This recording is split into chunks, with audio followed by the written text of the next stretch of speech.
Welcome back to DissedMedia, a startup story, the podcast where I take you along our journey of starting DissedMedia from the ground up.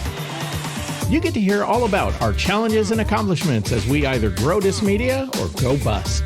Either way, you're going to have a front row seat to hear it all. And along the way, we're going to have some special guests who share with us their wisdom and insights and what helped them along their startup journey to success.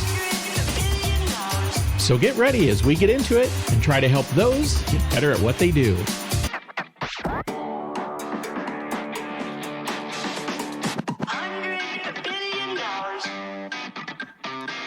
Welcome back, everybody, to DissedMedia, a startup story, the podcast where we take you behind the scenes of starting DissedMedia from the ground up.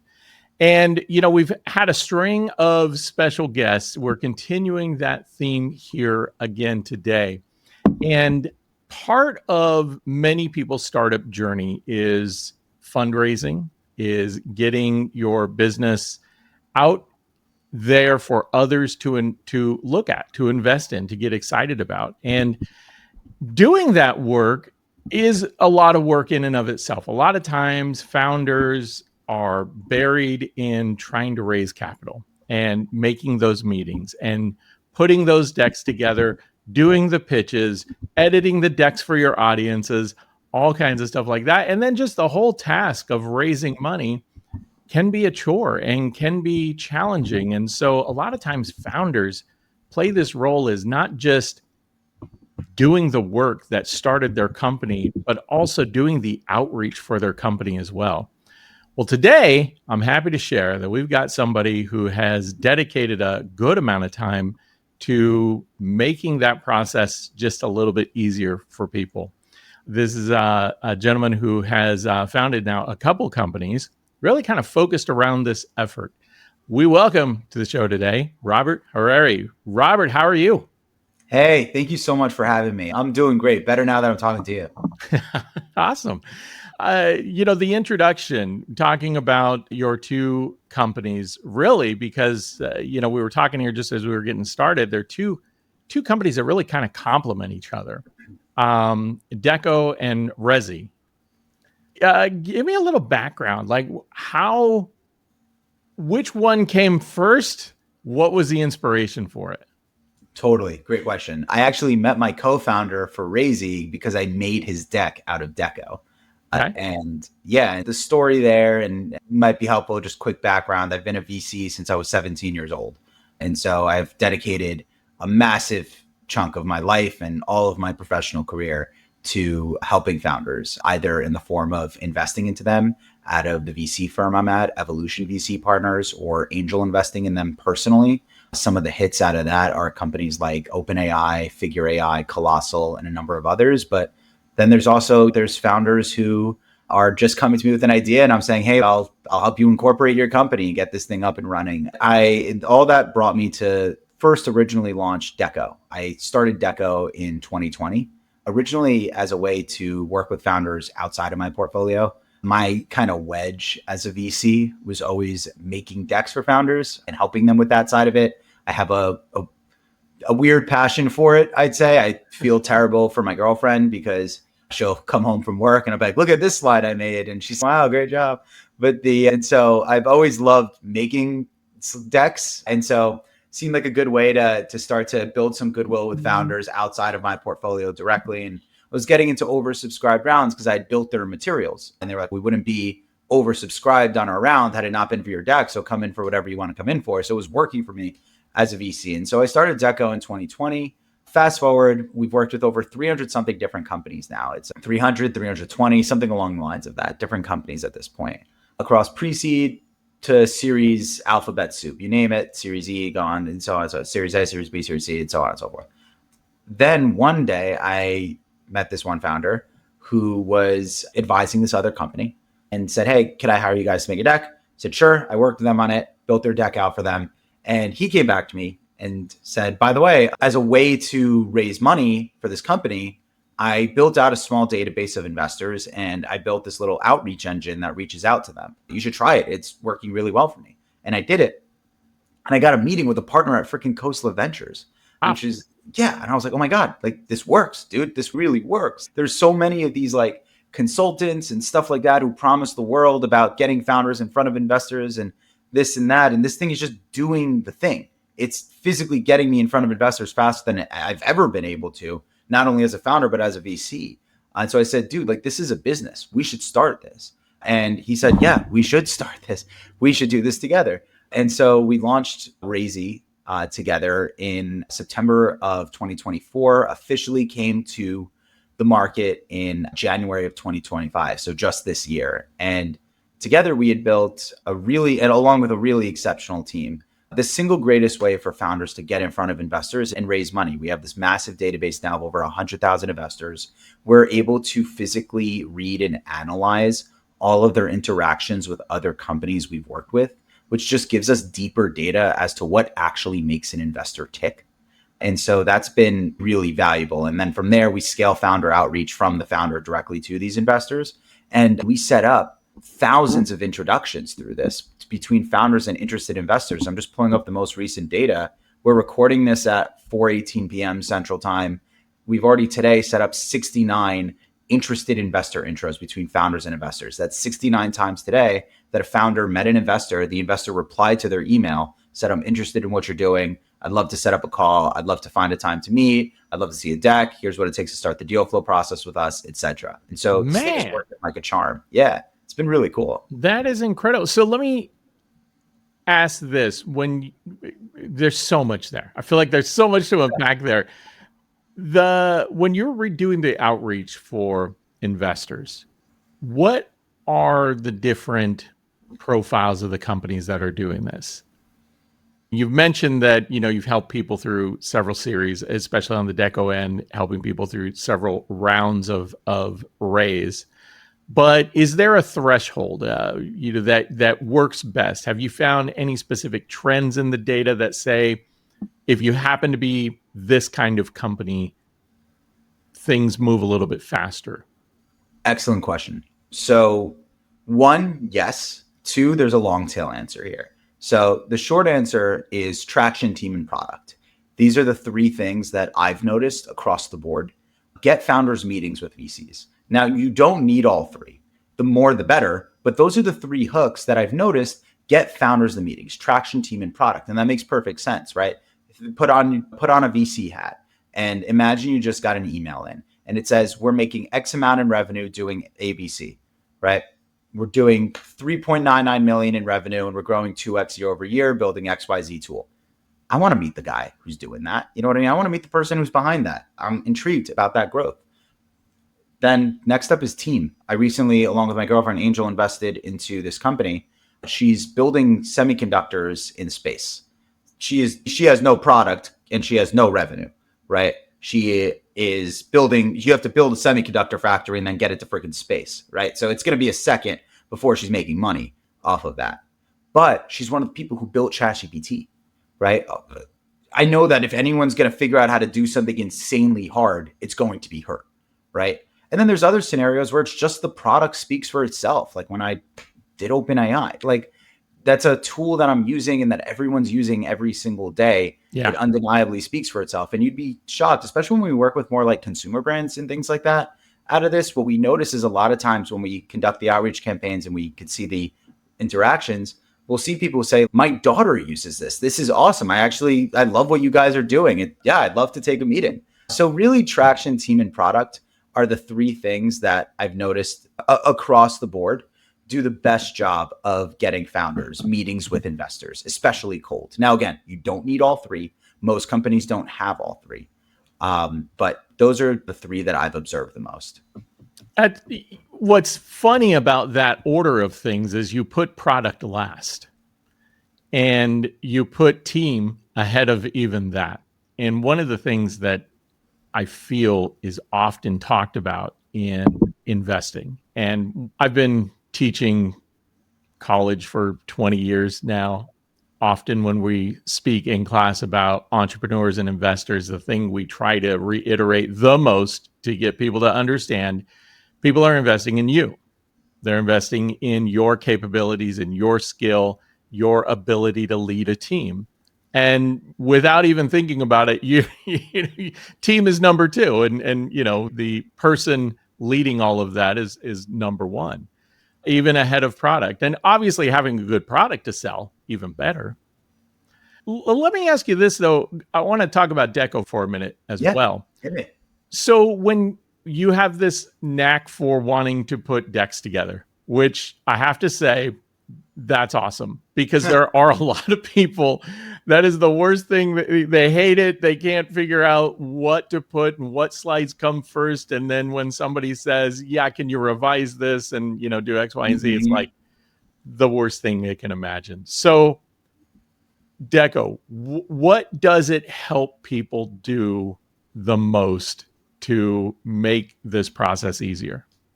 Yeah, absolutely. And by the way, just before answering that reminded me of something my brother taught me. So my brother runs a company that handles RFP response my brother started with my sister-in-law, and they started together. It handles RFP response for SMBs. If you think decks are specific, this guy's doing RFP response and he told me this, you have to love to do the thing that other people hate to do. That's how you build a successful thing. And he's massively successful with it. And he's doing so much good for so many of these different companies that historically would have had to build out massive client response teams themselves and all this stuff, which only like Bloomberg and these massive businesses could afford to do. He brought it to SMBs because he did the thing that people hated doing and that is really hard to do. And he built it out and built a system around it, and it was successful because of that. On the deck side, I'd say the number one reason people bring us on board at a Deco is your job as a founder is to know everything about your company, right? And you wake up every single day thinking about it, obsessing over it, poring over every single detail of it. And your investors hope you do that, by the way. They want you to do that. They don't need to know all the things you know, though, right? Your job is to know those things. And so a weird side effect of being a founder of a company is you end up knowing too much about it. And you end up not really knowing where to start. What do other people know about your company, about your industry, about your space, about your market? What do you see in the market that other people don't see in the market, et cetera? My mother gave me great advice on this, and it's like a founding principle of our company, which is a confused mind always says no. And so often do founders end up accidentally, in an effort to give investors what they think is everything they need to know, end up confusing them. A deck on its own will not get you a check. That is a full stop. This is coming from someone who runs a deck company, right? A deck on its own, there is no magic collection of words you can say that is going to convince someone who isn't otherwise interested in what you're doing to actually invest in your company. But what a deck can do, and this is what I always tell founders, is it can get you to what I call the jumping off point. The jumping off point is this idea of, if you believe X, you believe in this company. If you believe people are going to be willing to get into strangers' cars off the internet, you probably believed in Uber. If you believe people were willing to sleep in strangers' homes, probably believed in Airbnb, right? These like somewhat contrarian things about the market. You have to find the investors that believe those same things. An investor is cutting a check, right? I cut checks and stuff all the time. That's all I'm doing. But the founder is spending their entire life doing this, right? They're waking up every day, poring over it. 100% of the time, a founder is making a bigger investment into their company than any single investor is. And so you're only doing that if you really, truly felt at the bottom of your heart that you saw something that other people didn't see in the market. And so a good deck should help investors get to that space and disqualify the ones that aren't there. You shouldn't be trying to convince everyone. You should be trying to weed out the people that don't make sense for this business and make sure that all the investors that you do have in this business truly understand what you're doing and are truly excited about it.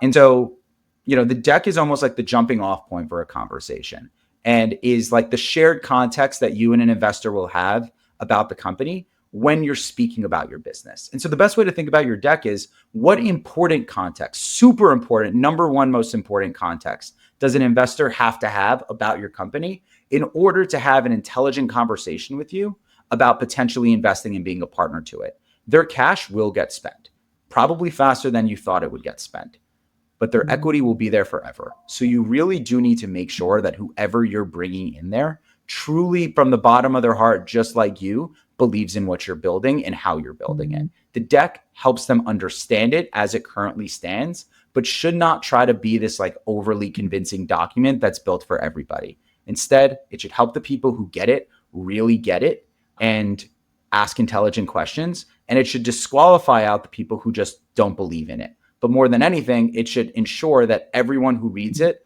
fundamentally understands what you're doing and why you're doing it and how you're doing it. So much packed into that, but very, very well stated.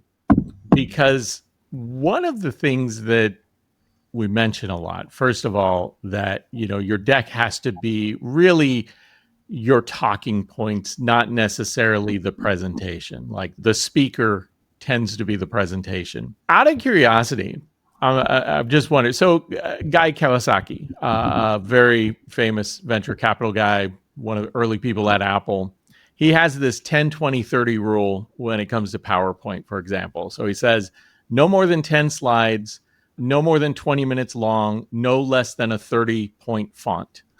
So, and that's his kind of 10-20-30 rule to PowerPoint when he gets a pitch. When using Deco, how does that workflow happen? That's a fantastic question. And I'm a big Guy Kawasaki fan. That 10-20-30 rule made so much sense in 2015. And now it doesn't make sense anymore. The problem is that most of the articles and things like that you read still recycle the 10-20-30 rule or the Y Combinator 12-slide template or one of these. This came from an era of venture that is very different than the era of venture that we're in right now. And I'll explain the difference. When I started in venture, I was 17 years old. And I started a small VC firm. And I was one of, at the time, about 1,200 venture funds in the country, right? Venture was very much this almost like old boys club sitting out in Silicon Valley in New York for the most part. And because of that group of people had established a set of rules about what it would take and what mattered to them specifically as investors. And so that's where these slide templates started to come into play. And then that kind of carried over into what I would call almost like the startup school era of venture, where you saw this pipeline of like recent graduates starting a company, getting into an accelerator, and then going up this like venture escalator where they'd be in the accelerator and then they'd raise their seed, and then the people who raised their seed, invested in their seed, would help them raise their A, and so on and so forth until, someone bought the company or went public. And at the time, if you were a founder in that period, it rocked if you made it in, right? What also happened is a lot of billionaires were minted during that period of venture. And so what happened is everyone wanted in. And so now if you look at venture, there are hundreds of thousands of people. It has completely exploded as an asset class. Yeah. There's hundreds of thousands of people who invest into private companies.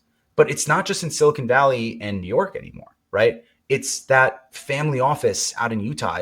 It's that corporate and strategic in Minnesota. It's the angel investor outside of Wichita, right? It's all these new entrants who've come into venture. And what that's changed is each one of these people now has their own things that matter to them when they're making investments. And so the template totally broke once this started to happen. And instead now, every single investor, if you take them through that template, they've seen it so many times that their eyes just glaze over.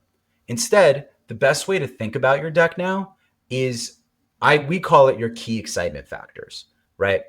What are the things about your company that are most exciting and that are the most important things that need to be highlighted? Start with those. So a lot of our decks actually really break the template completely. We do not use the template. We actually start from a blank slide every single time to get to the core of what makes companies exciting. And so what we do on that side is usually your first slide is the number one most impressive thing about the business. Now that could be your traction, your team, or your product, usually the hook.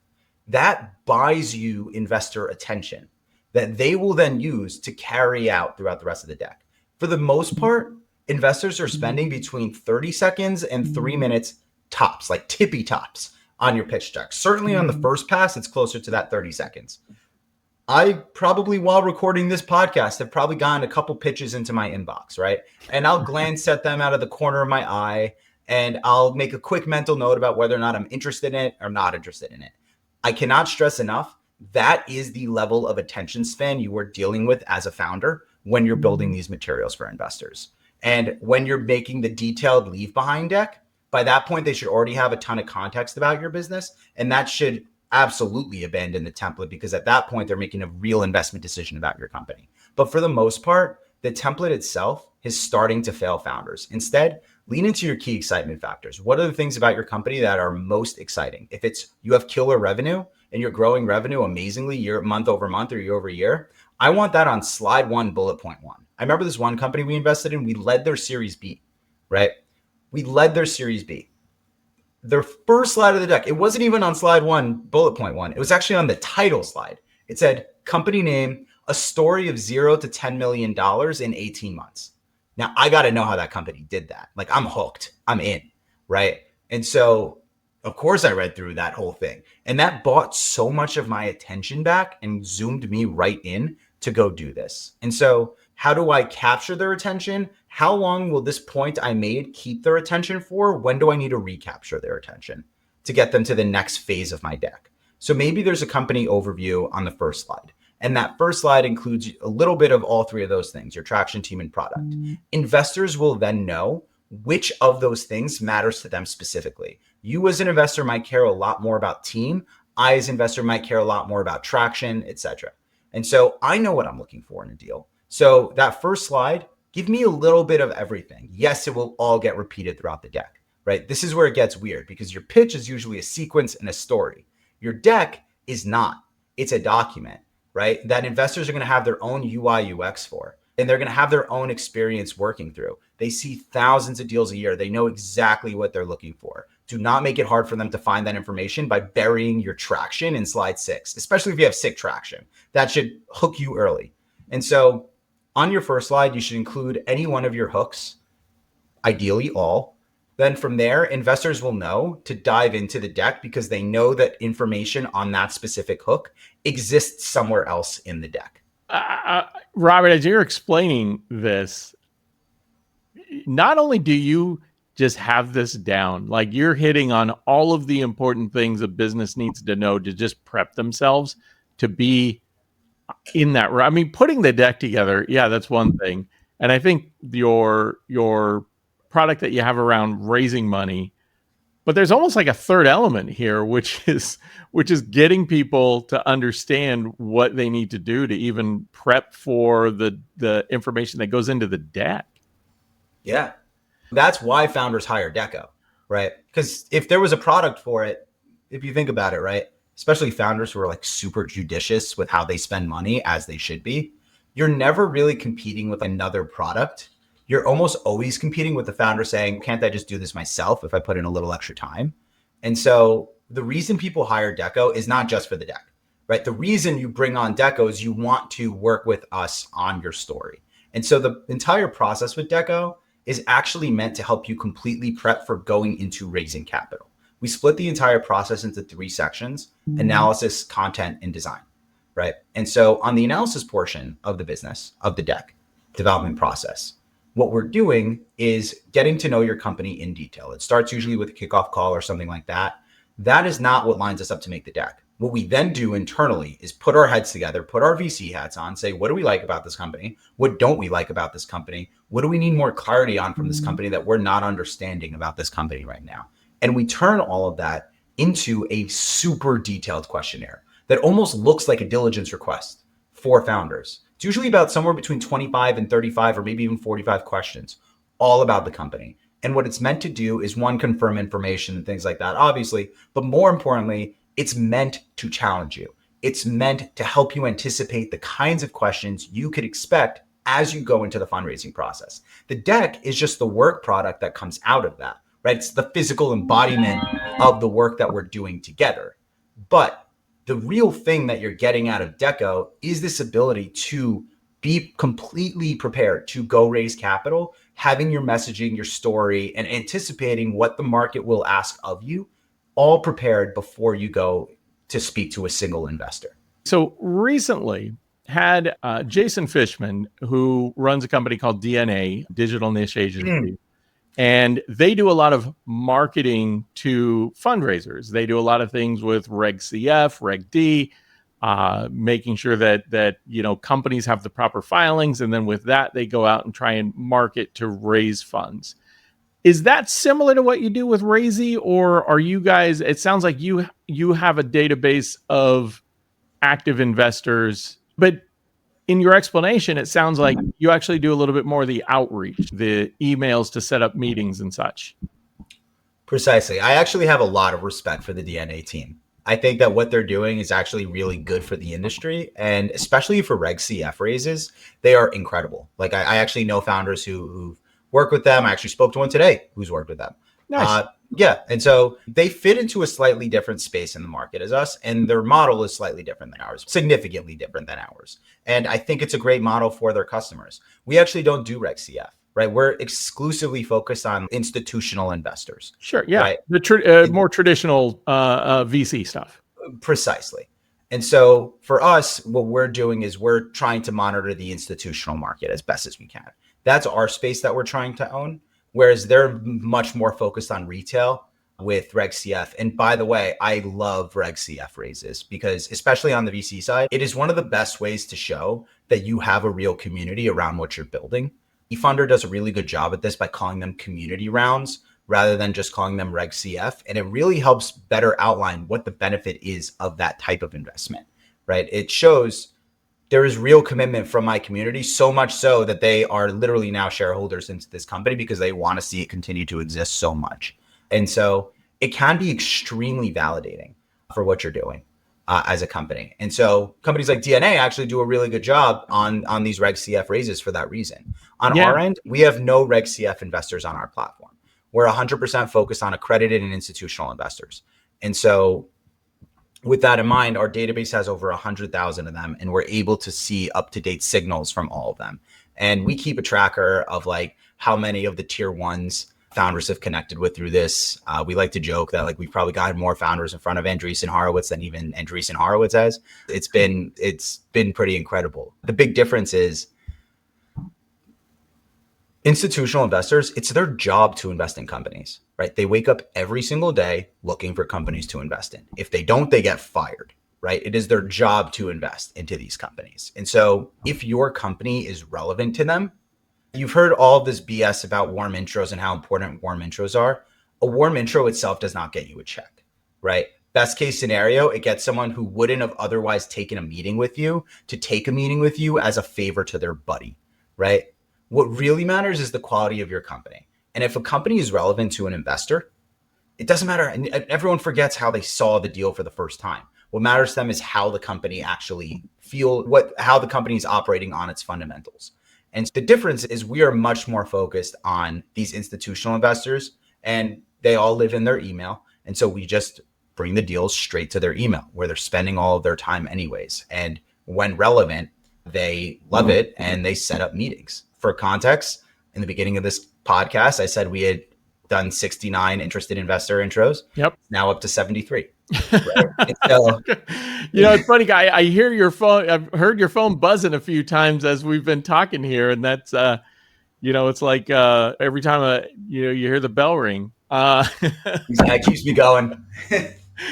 So one of the things, I'm glad that you clarified that difference between what DNA does versus what you do. One of the things that Jason was talking about is that, the average investor, puts in like $1,500. Obviously, the class of people that you're working with, the raises, it sounds like the check is a little bit higher.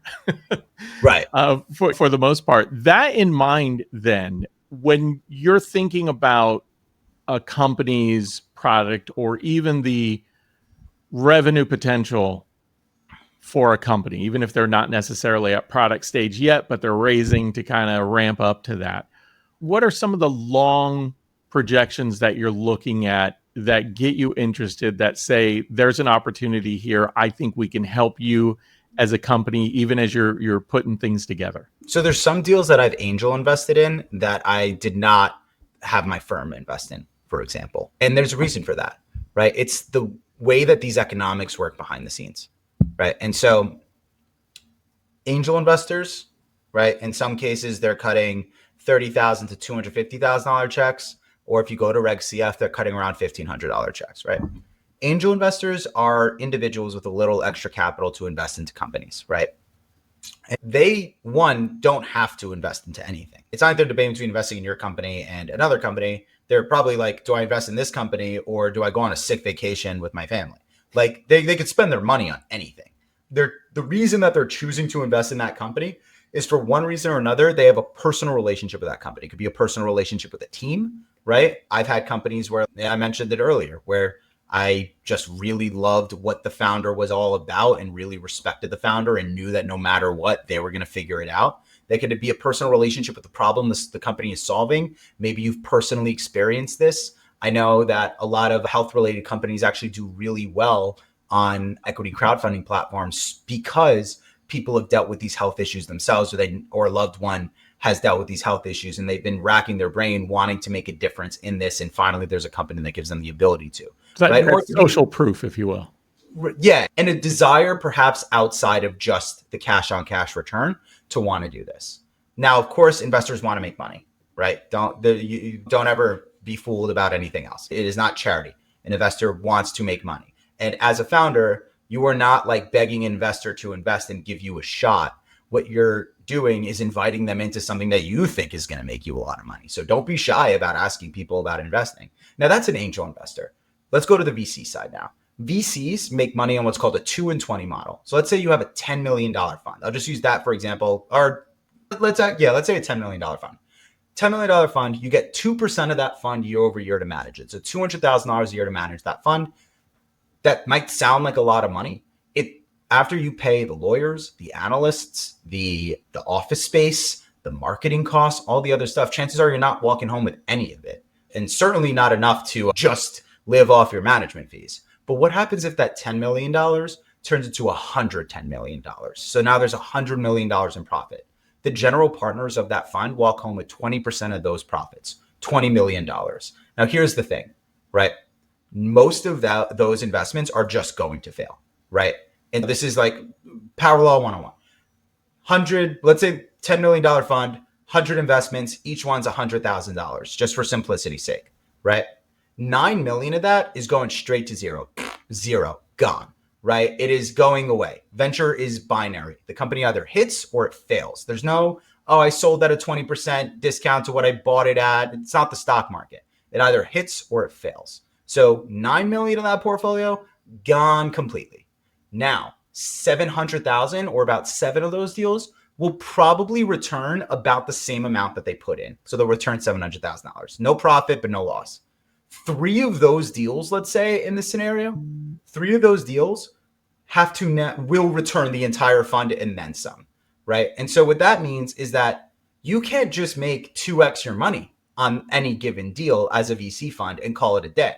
Now, if you're making an angel investment, and you put in $30,000 and you made $60,000, fantastic. Nicer vacation next year.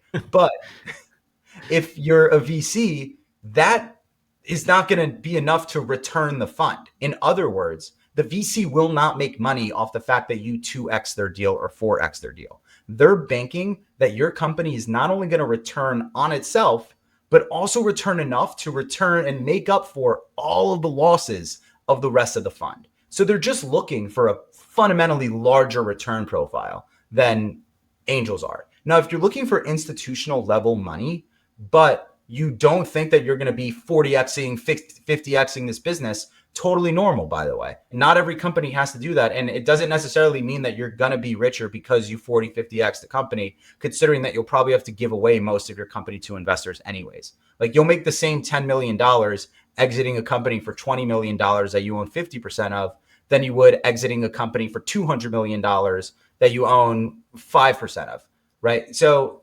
it's not like you become any richer or less rich off of these things. It's just the kind of company that you want to grow. Yeah. But if you do want that institutional level money or you need that institutional level money, I have another kind of group for you, which is family offices. They're a rising trend in venture. And they are one of the tougher nuts to crack. And we're getting really good at understanding the data behind how they make decisions. But they are funds almost, that have basically institutional level resources, but they're backed by usually a single family or maybe a few families together pooling their money. Now, what's cool about that is they'll make decisions almost like angel investors make decisions, but they have the weight and the pull of these venture investors. And so they're really good for especially like different creative deal structures and things like that as well. And so that's like a good way to balance the two. Yeah, it's interesting that you mentioned that. Recently, I was reading that Jeff Bezos' father, the family fund, got a new CEO. And so thinking about what you're just saying there, that, there are, wealthy families out there who have a management team for the family wealth that look at things like investing and continuing on. I mean, a lot of them have not, they don't just do investing, and some of them are doing philanthropy and, things like that. But, a big part of keeping the philanthropy going is also having investments where you're getting a return. And so you guys are into that space as well. Raisi has a massive database of family offices. That is amazing. Yeah. And what's harder about family offices, and where I'd like to think have a bit of an edge here, is venture capital funds make the criteria for what they invest in and things like that pretty readily available online, because their job is to market to companies in that space, right? And so it's very clear what it takes to pitch a VC, whether or not you are fitting their investment criteria or not. You go to a family office's website, sometimes it's like a logo and that's it. And it's blurry and it's not even optimized for mobile. Like, they don't have to prove themselves to anyone, and they don't have to do a deal they don't want to do. Right. And so it's very hard to figure out what they actually want. Since we're able to monitor all the interactions between them and other founders, we're able to start to gather that data in a way that others aren't. That is amazing.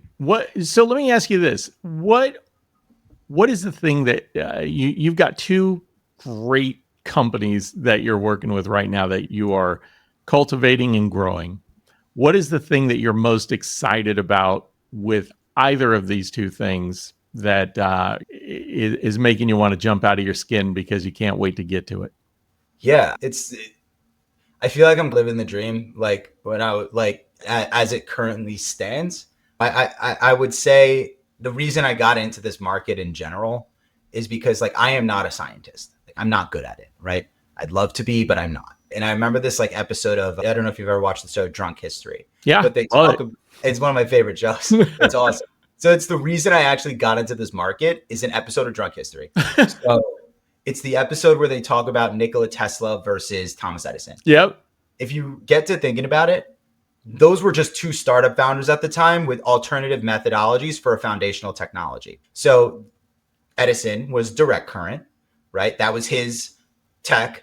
And then Nikola Tesla was alternating current, right? So these were foundational technologies and two different ways of approaching consolidated electricity. And so Edison had the direct, Nikola Tesla had the alternating current. Now, I am not smart enough to build either of those, but JP Morgan had invested into Thomas Edison. And I'm not talking JP Morgan, the firm. I'm talking JP Morgan. Yeah, right. The guy. Yeah, the guy. And James Westinghouse had invested into Nikola Tesla of the Westinghouse empire. And so these are, at the time, two angel investors, right, who would start 200-year legacies and massive institutions around what they had done. But more importantly, neither Edison nor Tesla would have been able to do what they were doing without the capital that they needed to be able to do this. And I was like, oh, that's me. Like, that I can own. I could do that part. I can't build these things. I'm not that guy. I'm not an engineer, but I am pretty good with business development, moving money from point A to point B, raising capital, etc. I could participate in that way. And so that launched me into this whole career in VC, which led me to build these businesses. But all of it has been around the same thing. Is I really do just love meeting people who are doing new things and pushing the ball forward here. It's cool to me that I'm always shocked by, you never know the kind of people you meet that need this stuff. And you really do get to meet some really exciting people through it. And so for me, it's like, I just get to meet these people who are building the foundation of the future here, not to get too corny about venture capital, but I get to meet these people who are doing it. And I'm just leveraging the levers of capitalism to be able to support them through it. And it's really cool. Honestly, it is what you have is a great talent that a lot of business owners struggle with. as I mentioned as we were doing the intro here, when you start a company, when you start managing a business, you're excited about that business, about the product, about what you're making. And then to be told that, oh, yeah, as CEO, or you now have to go out there and put on the show, you have to raise money. There's a lot of time consumed in doing that, in the meetings, in the deck, in the preparation. The fact that you've got people that help business owners with that piece of it, and then also have the contacts to be able to, because that's the other thing. It's like, where do I go to raise money? How do I create that outreach? When you guys are working with a company, how is that structured? Is it a contracted consulting fee? Is it a percentage of raise? Like, how do you structure that for people? Great question. So one, like you brought up like the putting on these two different hats, right? As a founder, which is like so hard for founders because like you're really good at maybe building and now you have to go turn on this other hat. You ever wonder how these like $250 million rounds or these like $1 billion rounds that get launched and I feel like they happened out of nowhere get announced? And you ever wonder like how they're doing that? The answer is like pretty simple, actually. They're just spending millions and millions of dollars to do it, right? They're hiring investment banks, they're hiring corp dev teams, VPs of finance, and all this stuff, right? That's how like Series D, Series E, and so on and so forth companies are raising these massive blowout rounds. The CEO themselves is not reaching out to investors, editing their decks, and doing all these other things. They're just not doing that. They're doing the thing that they're best at that point. Maybe that is like they've always been a product person and now they finally have room to really work with the team and the resources to work with the team on building a killer product. Or they're really good with partnerships, or they're really good at interacting with the press and they're a great face for the company. Who knows, right? But what they're not doing is making decks and reaching out to investors all day. They're not doing it. They have full teams for it. But here's the thing. Most companies don't have millions and millions of dollars to do that, right? That's why you're raising capital. And most of what we're doing wasn't really possible a few years ago. Like Deco has been up and running and we were able to take the part of building the decks away from founders. One, the story, helping them understand and navigate the market and things like that. Two is like the physical mechanisms of making a deck, right? Like no longer does someone who got a PhD in engineering have to like mess around with the shadowing on slide 14 of their deck. Like none of that has to happen anymore out of Deco. With Raisi, the whole capital raising process now, or at least the process of getting the founder in front of the investor, has been made automatic, right, through AI. And so it wasn't really possible a couple of years ago to do a lot of the things that we're doing now, which is why we exist now. And I just think we've timed it right in the market, and that's why we're here. And that's why we're the leaders in the space right now. And so none of this was really possible without the use of AI. And we've gotten it to the point that founders are able to afford before they've raised capital. You know how hard it is to help founders afford something before they've raised capital? By nature, you're talking to people who haven't raised money yet. The short answer is we don't collect a percentage of your transaction. You keep 100% of what you raise. We're not broker dealers. We don't do any of that side of it, right? You keep 100% of what you raise. We operate out of Raisi purely on a subscription basis. And out of Deco, you either buy the deck or buy the hour. And that's it. That's very good information. One of the things I've heard struggle with is, how do I raise money when I have no money? Exactly. How when, we've got a product, we've got an idea, we're breaking even, I've got no more to invest. How do I get there? And so, I guess at some point you got to go cobble together at least what you need to engage in a Deco and a Resi, with the belief that if what you're doing is strong enough, those complementary services should be able to help bring in a little bit more for what you're doing. Okay, and thank you. And you nailed exactly why we exist here. Can I ask you something? Absolutely. You've been running this podcast for some time. What do you like about doing this? So DissedMedia, the media company, started because I've got 30 years in consumer goods, working with people like Coca-Cola, working in the wine industry. I've got 20 years of academic background, a PhD in business, and the company was a merge of those two passions. I also like creating stuff. I like making stuff. And so I founded this company our tagline is help managers, leaders, and entrepreneurs get better at what they do. And doing that with business information insights, things like the podcast, the website, dailypitch.news, to bring more information. Now, the longer term of this, or the longer goal, the secondary inspiration, I should say, I am of an age where there are a lot of people, Gen Xers, who are working on that second chapter in their life. They've done their 20 years with a company, and now they're doing entrepreneurial work. They're moving into something else. They want to do consulting. They want to do coaching, but they have no platform. The LinkedIn audience they have are pretty much the clients and company connections that they worked with, but they don't really have anything beyond that. And so what I'm trying to do is create a community and a place where people like that can connect and come together with other people and bring all of that wisdom and knowledge onto this platform to help other people who are trying to get better at what they do by tapping into the wisdom of people who aren't ready to retire yet and still have tread on their tires. And I think that there is a growing, and it's going to continue to grow, because we have this huge wealth shift going on in our country, where we have boomers and older who are leaving their family estates to their younger children. And that's giving people new opportunities to make decisions about what they want to do with the rest of their life. And maybe 70, 80 hours working for someone else isn't the thing they want to do.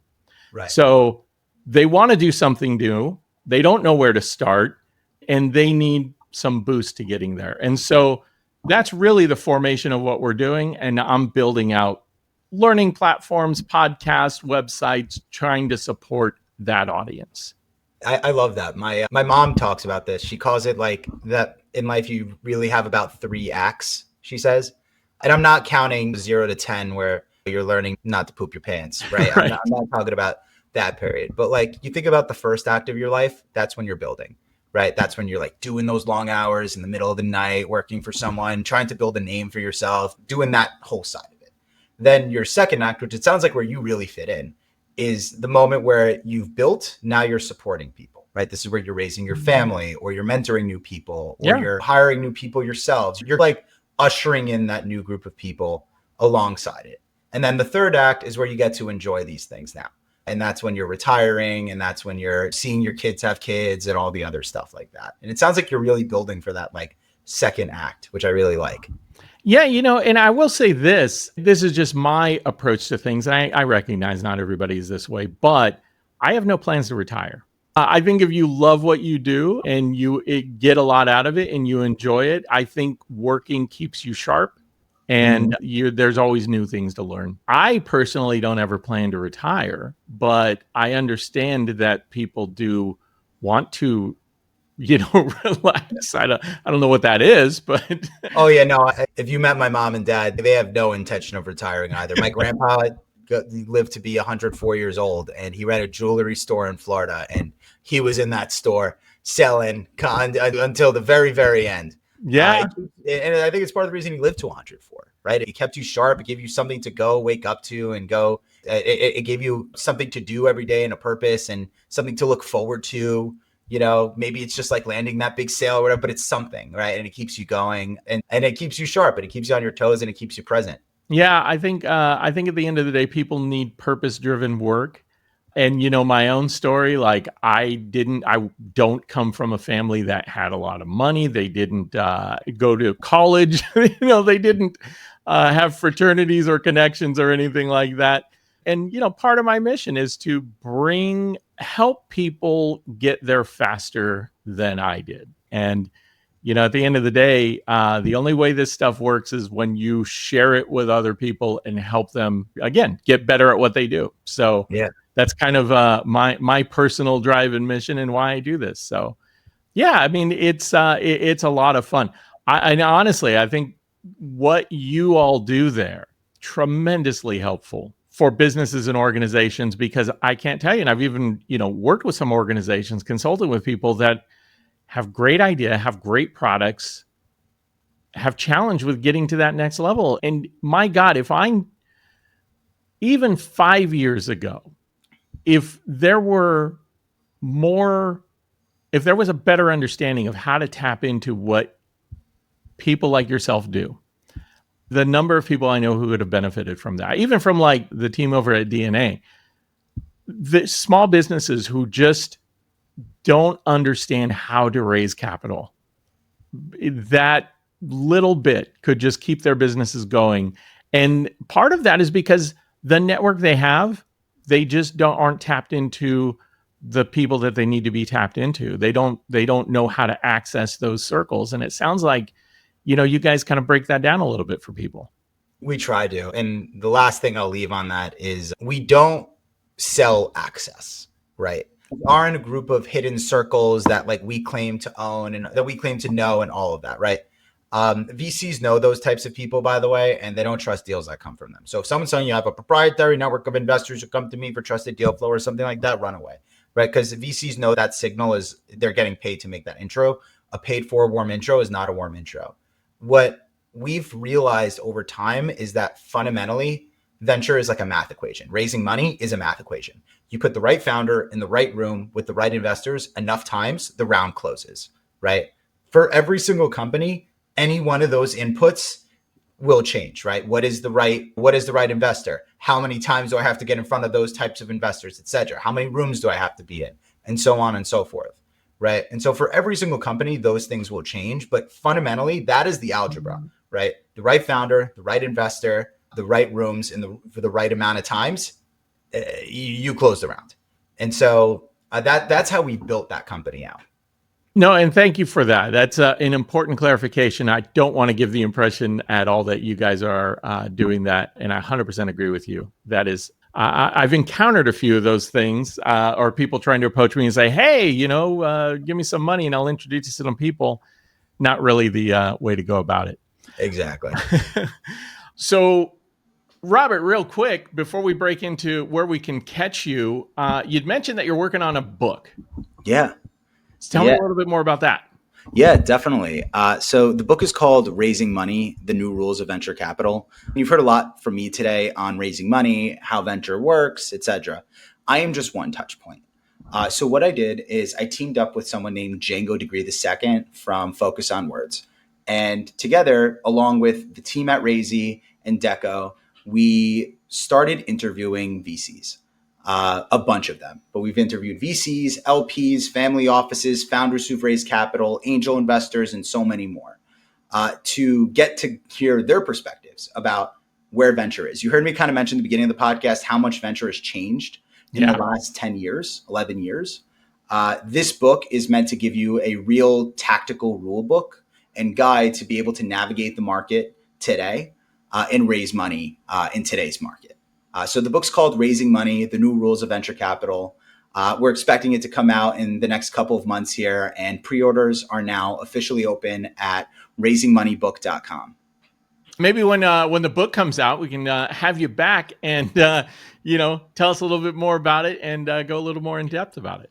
That would rock. And special shout out also to the guy who made the cover, an artist named Jeevan Nalamothu. Made the cover. He's an exceptional artist. Actually, my room is actually like lined with his art. I think I might have a bigger collection of his art than him. Real quick, how do people find you? Where do they go if they want to engage in the stuff that you guys are doing? Yeah, absolutely. If you're looking to work with Raisi, check out Raisi.ai. That's RAISI.ai, Raisi.ai. And if you're looking to work with Deco, go to getdeco.com. That's GETDECKO.com. Or, shoot me an email at robert@raisi.ai or at robert@getdeco.com. And with that in mind, for anyone listening, and if you've made it this far into the podcast, I'd really love to work with you. And as a bonus, when you talk to me, say the word banana to me, and I'll give you a 20% discount on anything. Robert, man, that is amazing. Thank you for that generous offer. I will when we put this out there and promote it, I will make sure #banana so people know. Okay, cool. Robert, man, thank you so much for your time, for your attention, the very insightful and wise things that you shared with everybody. So very thankful to have you here. Everybody else, thank you for checking out this episode of DissedMedia, a startup story. If you want to reach out to Robert, please do so. The team is there poised and ready to go. Use the promo code BANANA and get your 20% off. Thank you guys for checking out this episode, and we'll catch you next time. Have a good one. Thanks, guys. Thanks for listening to DissedMedia, a startup story. This podcast was produced and edited by Ben Olmos and is a production of DissedMedia Corporation. If you're interested in learning more about anything you heard on this episode, please reach out to us at podcast@dissedmedia.com. You can also get more information about this and other episodes or information about our guests by checking out dailypitch.news, our business and insights publication focused on helping managers, leaders, and entrepreneurs get better at what they do.